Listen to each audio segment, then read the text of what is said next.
Posted by you/Bailey the Nerd. Now on to part 5.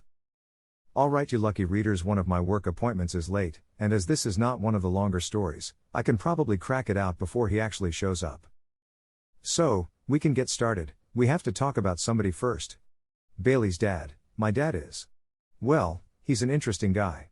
He's not tall, he's about 5 feet 8 inches, so a bit shorter than me, and he was in the Air Force for a long time as the guy who trained other people how to survive in the wilderness, literally wrote most of the book on how to not die away from civilization, and he fixed jets. He builds his own motorcycles and gets one featured in a magazine. In terms of personality, he's a force to be reckoned with. Much of the time he thinks he's a social butterfly and will walk up to random people to start conversations. Dad has an unerring sense of justice, enjoys helping people, is loyal, and is incredibly inventive and clever. He can be rather opinionated. However, the man's got a fuse so short you'd barely believe it's there, and having trained military men in how not to die, he's got a hell of a drill sergeant voice. It's like he has the voice from the Dune series, except people tend to do what he says because he's able to shout so loudly and with such authority, that you unconsciously begin doing whatever he's shouting at you about. It's like the pissed off voice of God. He'll love that I said that. In short, I love and respect this man, as he formed a lot of who I am today. I am a milder version of him and believe in being persuasive rather than shouty, but ultimately much to the same effect. So, with that in mind, onto the story. So, Dad came down to visit me or to drop something off, I can't remember. We drove around for a bit before ultimately returning to Margaret's Madhouse. Upon our return, I take to moving whatever he's got in his truck into my room, and foolishly leave him unsupervised for more than 30 seconds. Of course, this means that Margaret has crawled out of the air vents, or however it was she'd move around the house to find him standing in the living room. Dad begins trying to make small talk with Margaret, who I absolutely warned him about and begged him not to engage her. In retrospect, this was seen by him as an open invitation to meet a new crazy. Dad: so, how have things been with my boy moved in? Margaret: well, I'm not so sure about him. Dad: what? What's the problem? Margaret: I'm not so sure he's a good kid, I don't trust him, there's been some evil in this house since he moved in. At this point, Dad begins turning a light shade of red. Dad: evil? Bailey's the best damn kid I've ever met. He's a straight A student, and helpful to a fault. Margaret: no, I think he's definitely into some kind of paganism like all the kids going to my college. Dad's now turning deeper shades of red.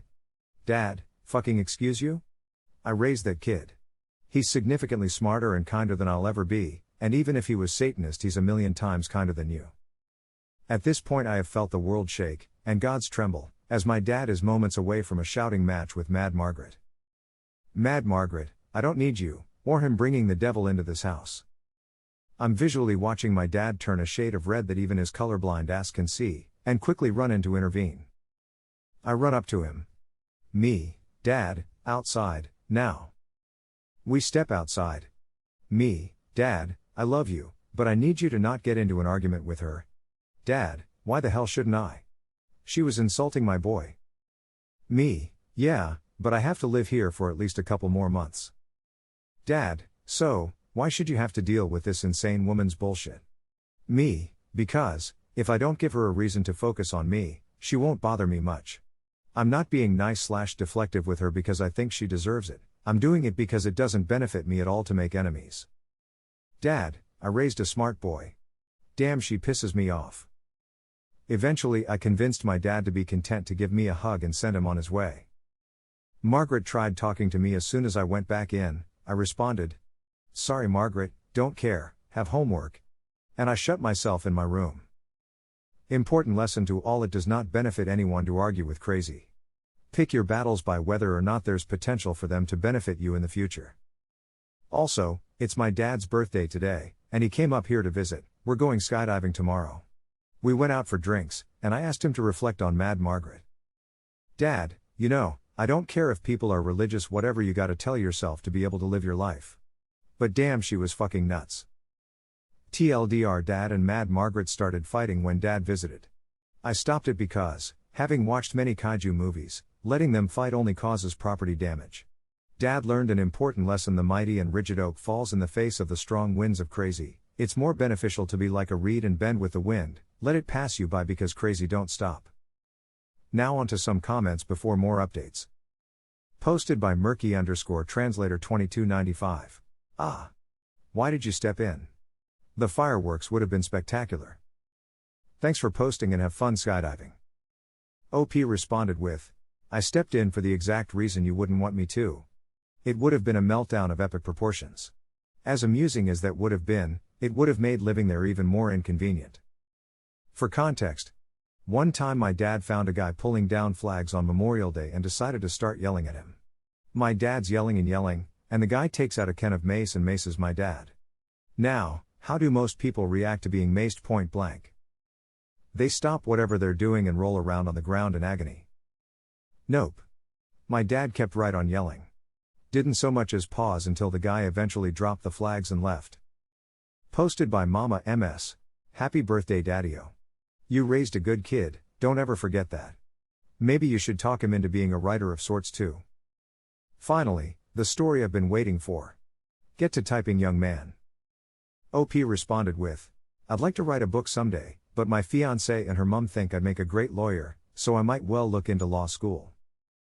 But I'm in IT right now and can't leave that until I fix this whole dang cellular infrastructure here because the goobers in charge of it up until now have literally no idea how cell phone services work. I'm kinda all over the place TBH, I try to be good at everything. Posted by Captain Redneck 101. Ha ha ha. This series has been pretty entertaining so far, I just hope it has a decent ending. OP responded with, I may do a post about my moving out from Mad Margaret's house.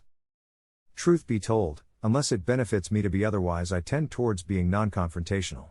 It wasn't a massive event and can be summarized in, thank you for letting me live here, Margaret. I hope you get the help you need, and I hope I never see you again. Xp. Now on to part 6. Mad Margaret Part 6 are surprising, if brief, redemption arc. Alright guys, sorry about the delay. I did not die while skydiving with my dad and some friends. However, I did miss the ground entirely and had to wait to re-enter the Earth's orbit before I could get back and post again. Obviously, that is a bad joke, what I mean is life is busy. I'm taking over a big position at work, and other life stuff tends to pile up in the summer for my fiancée and her mom. Anyways, if you're new to these, I'd recommend you read Part 1, Part 2, Part 3, Part 4, and Part 5. Otherwise, TLDR, my first landlady was certifiably insane. She described herself as a minister, preached to empty rooms, accused people of Satanism, and was just generally a menace to society. I choose to write this particular story, because A. I just survived jumping out of an airplane 14,000 feet, and would like to honor my health with a story that involves my health. B. All of the stories I've provided, while funny, do fail to humanize Mad Margaret. Yes, she was a nuisance, racist, and batshit insane. But she was a person with mental health problems that I'm pretty certain at least formed the solid foundation for the person she was to everyone else. On to the story. This particular story starts, not at Mad Margaret's house, but rather at my girlfriend, now fiancée's, house. I had been hanging out with her all day, and by that time her mum was probably sick of playing host to a teenage boy, so I had elected to go home and work on my homework. Now, it is important to note girlfriend's house was at the top of a very steep hill/mountain. I don't know which to call it, since hill does not do it justice, but mountain seems extreme. There were two paths down this hilly mountain, the first of which, and my primary means of access, was a long winding road with no bike lane. Unfortunately, I did not have my driver's license until a couple years later, so I biked everywhere. The second trail down the mountainous hill was a footpath that I was unfamiliar with. On this particular day, the rain had been pretty intense, and it was a bit foggy, so I decided to err on the side of safety. I'm very cautious on my bike. Despite the biking culture here, I still bike like I'm living in LA, where cars view in-road cyclists as mere speed bumps. So, I took the footpath. Surely you can tell, from the ominous italicization of that last sentence, that this was a huge mistake. The footpath was covered in leaves, and I was unfamiliar with it. As stated previously, this area was unforgivingly steep. So, I was cycling down the footpath very rapidly, cockily assured of my prowess on a bike. Well, cycling prowess means jack diddly squat when you're hurtling down a hill at about 20 miles per hour and are suddenly presented with a very sharp turn through a tunnel. I tried to lean into the turn and ease onto my brakes. Instead, my wheels slid out from under me on wet leaves and my bike, and I went skidding down the asphalt for about 10 feet. After catching my breath, I immediately released it again in the form of every curse word in every language I am familiar with. Thankfully, the trees that bore witness to my wipeout took no offense. Now, it is important to know that this is all merely prelude to my epic trek hobbling back home. Once I gathered up my bike and belongings, ensured that most of my organs were where I left them, and took inventory of how many of my inside fluids became outside fluids, I began hobbling back the mile or two to Mad Margaret's house. On the way back, I passed by a preschool/kindergarten and thought to myself, aha! Keepers of children. Those are just the demographic that typically get injured and dinged up, perhaps they have a first aid kit I can use to keep my blood on the inside. So, I hobbled up to the school and asked if they had a first aid kit that I could borrow. They gave me a pretty curt nope, we don't have one. Now, while I am, in fact, certain that they did, I can kind of understand where they were coming from. An 18-year-old with a somewhat busted-looking bike came limping up covered in scrapes and bruises, looking somewhat like an extra in a bad zombie movie. I was annoyed but kept on limping. Eventually, I'm halfway back home, and I stumble across an ambulance parked on the side of the road. I think to myself, ah, medical services. Certainly, these fine people will have the materials necessary so I can patch myself up and be on my way. The ambulance driver and EMT looked at me with confusion at my request. Hey guys, I kinda wiped out on my bike, my wrist hurts, I've scraped off half my palm, and I have quite a few cuts. Any chance I could borrow some band-aids and some ace bandage to patch myself up? No, we can't really do that, but we could give you a ride to the hospital? Does that cost money? Depends on your insurance. The mere mention of a scary adult word like insurance sent 18-year-old Bailey back on his quest to hobble home. My final stop, on the way back, was at a church very near to Mad Margaret's house. I figured that at their core, religious people should want to do nice things for the less fortunate, and I was feeling less than fortunate at that moment. I pestered a priest who was leaving, who stopped long enough to grab me some ace bandage from his first aid kit before going on his way. I pocketed the bandage and decided that I needed to wash off my wounds before putting it on. I have made it to Mad Margaret's house. Now, before I start with her reaction, let me fully explain how injured I was. Skip this next paragraph if you're squeamish. I had learned later that I fractured my wrist, I had cuts all over, a big scrape on my knees and legs, and the worst of it was I had effectively scraped one of my palms down to the fat. The fleshy part of my palm on my left hand, under my thumb, was yellowy and purpley, because there was a whole lot of hand left on the asphalt where I crashed. Margaret's reaction? I enter the house. Mad Margaret, Bailey? Bailey? Are you okay? Me, well, a lot of my blood is on the wrong side of my skin, and I crashed my bike. Margaret, oh my God, you look horrible. Me, actually, I don't suppose you have any first aid stuff so I can start patching myself up, do you? Band-aids? Rubbing alcohol? Margaret, absolutely, honey, let me get the things. She ended up pouring mild hydrogen peroxide over my scraped up hand over the sink. She looked like a concerned mother and offered more help than I'd accept. She furnished me with band-aids and alcohol wipes. She helped me wrap up my injured hand after disinfecting it. After that, I excused myself to my room and finished cleaning up my remaining scrapes and covered myself in band-aids. The next day I managed to nab a wrist brace from my fiancée's mom, who's been a nurse since forever. Mad Margaret didn't harass me for at least 2 days afterwards. TL, Dr. Mad Margaret was not a monster, she was just crazy. She was the only person out of several that I asked for help in a bad situation, to actually stop and help me. While laughing at her eccentricities and her borderline insane actions, remember that even the most nuts individuals can have good moments. Alright folks, that leaves us with 2 stories. Mad Margaret and her crazy landlady. And Mad Margaret, the final chapter, so long crazy. They will be coming in chronological order, because why would I give the epic conclusion before anything else? Now on to part 7. Mad Margaret part 7, her crazy landlady. On to this story. Disclaimer: this is a conversation had about 10 years ago. I remember parts of the conversation very, very clearly, however, other parts I'm probably not going to get the wording perfect. I promise, however, that I am writing it in the exact spirit of Mad Margaret and refuse to misrepresent myself or anyone in a conversation. It was a rainy day, and I foolishly decided to make myself food in the oven rather than the microwave. Now, those who have read my previous stories will immediately understand this is a terrible idea. The kitchen was a common area in the house, and Mad Margaret has a sixth sense for when people linger in such areas. If you found yourself in such an area for more than 5 minutes, it was nearly guaranteed that she would crawl out of some nearby vent or materialize from a nearby swarm of bats in order to harass or preach at you. No, she didn't literally materialize out of thin air. She'd either walk down the stairs or already be in the living room nearby, preaching to nobody about how everybody is going to hell. I saw her enter the kitchen and immediately knew that I was trapped, as my taquitos had just been put in and I had 11 minutes of hell standing between me and my cheap Tex-Mex salvation. Mad Margaret started her kitchen cornerings as she often did, by pretending to be looking for a coffee cup. She rummaged around in cabinets for a few minutes before standing next to me to begin a conversation. Mad Margaret, so, Bailey. God help me, or the devil, I don't care which. Mad Margaret, how do you like living in this area? Me, honestly, I do love the area. I grew up in a desert, so I love having all the trees. Almost everyone here has been so nice as well. Mad Margaret, well, you're right, these people can seem super nice. But there's evil amongst them. Me, it's part of the human condition, there's evil people and jerks everywhere. Completely ignoring what I said.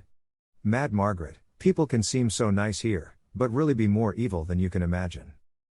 Me, shame. Mad Margaret, have I ever told you about my last landlady? Me, well, this I gotta hear. Mad Margaret, she seemed so nice at first, but ultimately, she was very taken with the devil, and absolutely crazy. Me, wow, that's really hard to imagine. Mad Margaret, when I first moved to city with my young boys, we moved into a house near here. My landlady, Asian name I can't remember, let us stay in a house she owned next door to her. Me, seems nice.